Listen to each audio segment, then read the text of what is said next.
Let's get to the point.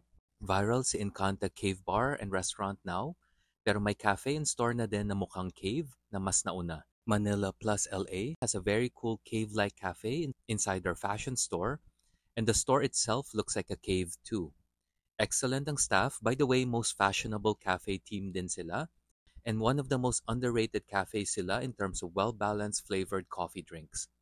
Hindi naman issue kung sino ang nauna, but I genuinely just wanted more people to be aware of this cafe kasi one of my favorite cafes sila.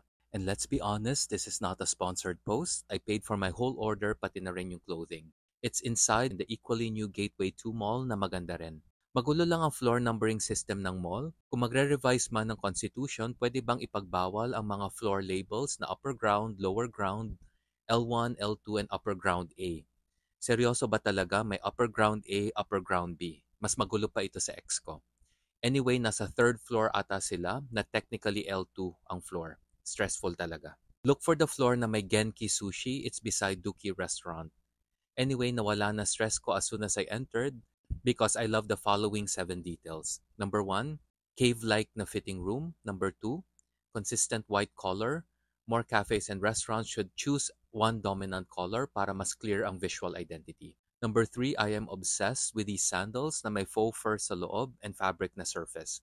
Stressful lang talaga na walang sizes available. Sayang. Number 4, I am obsessed with this long kimono, a collab with Takao Studios. Number 5, love the bar stools na stuck sa bato, na parang dinosaur fossil. Number 6, love the couch na stuck sa bato. Number 7, love the black Christmas tree also, ang edgy in a panalo way. Their new Apollo latte was delicious. So ang concept niya is strawberry plus coffee plus chocolate.